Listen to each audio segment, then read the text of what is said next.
Your ambition, if you have any sense, is actually to become competent. Do you want to be competent and dangerous, or do you want to be vague and useless? It is definitely the case that there is no more exceptional form of the capacity to be dangerous than to be articulate.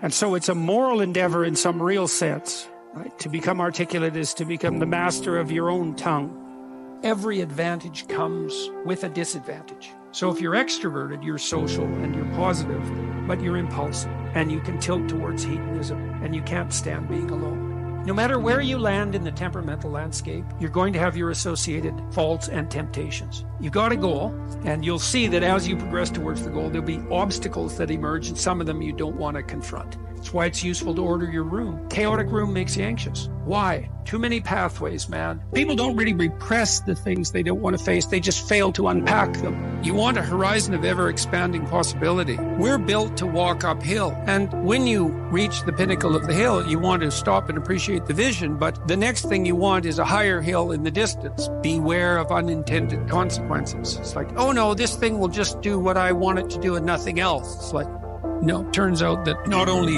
is what we want from each other the real thing, but that's also the adventure of your life. And so if you aren't truthful, and that means, unfortunately, especially at the beginning, when you start to be truthful, it means deeply coming to terms with your inadequacies in humility. So it's very painful. Without that, you don't have the adventure of your life. You have the role that you've acquiesced to. And that'll take all the meaning out of your life. It's good for you to go take your place in the world. Have some ambition, have a vision, have a goal, have a strategy. Try to be a good person, not because it's your duty precisely, because that's the proper way to live. You sit on the bed and say, okay, man, I'm ready to learn something. What's one thing I'm doing wrong that I know I'm doing wrong that I could fix? You meditate on that, you'll get an answer. You grow in proportion to the weight you take on voluntarily. And it's also true that we have no idea what the upper limit to that is. It's from the uphill climb that we derive our value, and I mean this technically. So almost all the positive emotion we feel, especially the emotion that fills us with enthusiasm, and that's experienced in relationship to a goal. And so in some sense, you want a goal that you can never attain. So you can always move closer to the goal that recedes as you move towards it. You think, well, that's frustrating. It's like Sisyphus pushing the rock uphill. But it's not, because as you pursue that goal, you put yourself together and your life does get better and richer and more abundant. And that's why the highest levels of virtue and goal are in some sense transcendent. You want them to be above everything you're doing so you can continually move towards something that's more sublime and better. That's what you are. You're here to live, not to sleep. And the problem with the vision of Mai Tais on the beach is that, well, first of all, that's a vision of drug-induced unconsciousness. Second, it's only going to work for about a week. Third, you're going to be a laughingstock in a month and depressed and aimless and goalless. You want a horizon of ever-expanding possibility. And so it does happen to people because they've staked their soul on the attainment of an instrumental goal. And it can be a pretty high order goal, but then you think, now I'm there, now what?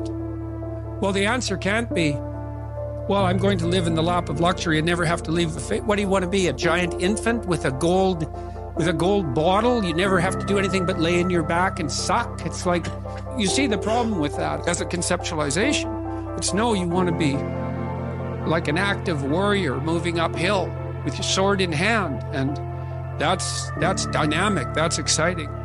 People are afraid of the truth because often if you reveal it, it causes conflict in the moment. Telling the truth is definitely an adventure. Seeking for sure, but also telling. Another way of going about it is to just say what you think and see what happens.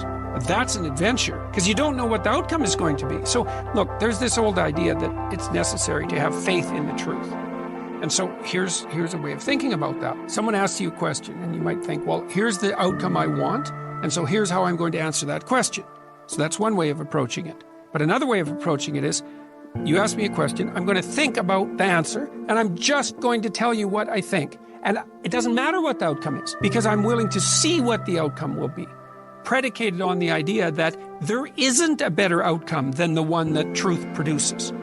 Even if it's harsh and terrible in the short term, and sometimes it is, it's like there isn't a better way of doing it. Now, You might say, well, how do you know that? And the answer is, well, I don't know that. That's why it's an article of faith, because I believe, and I believe this deeply, the being that you produce as a consequence of telling the truth is good by definition, even though it's harsh and often uncomfortable because you get in trouble.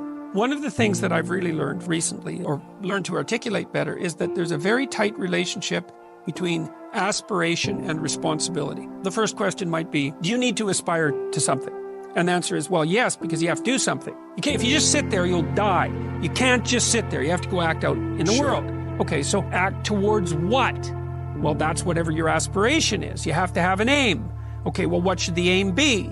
Well, it should be something worth doing, let's say. Why do something that you don't feel is worth doing? What do you think's worth doing? Well, if you watch other people and you judge when they're doing something worthwhile, you usually judge them positively if you see that they're taking responsibility, at least for themselves. What, do you want to be completely useless so other people have to take care of you? That's pretty pathetic. And maybe you could get your act together so you're taking care of yourself and your family.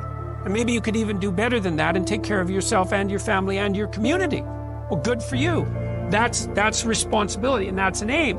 Well, here's one of the things that's cool about that, is that your life doesn't have meaning without aspiration or an aim. Okay, so you need a hierarchy of values. There's got to be something at the top. It's got to be something important. If you don't have that, your life doesn't have any meaning. So if you criticize the hierarchy, or even the idea of hierarchy, you destroy the idea of aspiration, and then people have nothing. Well, that's not helpful. People are built for a struggle, and they're built for a weight, and you want to take on a heavy burden voluntarily. See if you can put yourself together. See what you can do out in the world while you're waiting to die. It's an all-in game. It better be worthwhile. If you gaze into the abyss long enough, you see the light, not the darkness. I'm betting my life on it. Bring it on. The adventure along the route, man. And I would say, where's that adventure to be found? You don't want someone else's fate. Man, your fate's enough. And your adventure's enough. It's plenty.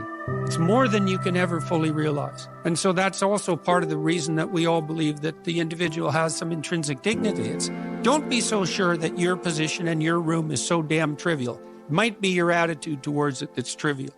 And if you're in dire straits and dire circumstances, just look at how much opportunity you have to make things better. Well, maybe the same thing's true of life, right? You bind yourself to it. And the tighter you bind yourself to it, the more you find out what it is. And that's like a radical embrace.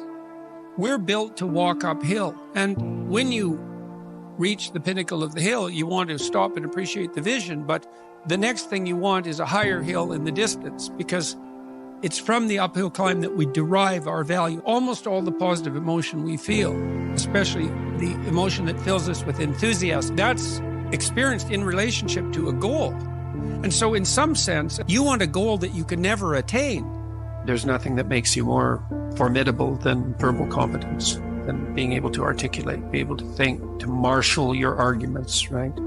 Aim yourself in one direction. And you might say, well, I've gone halfway down this path and I found out it's wrong. Well, how do you distinguish that from just giving up? Well, that's a really hard question, right? It's a moral hazard. But then the absolute is, yeah, but you have to play one of them. You have to learn to play one of them. You have to become an expert at least one of them. And then that's not a relative proposition. And I believe that's true. So you want to commit to something. And then when you commit to something, you require yourself to bring all of your disparate components moving in a single direction, united in a single direction. So it's a unifying act.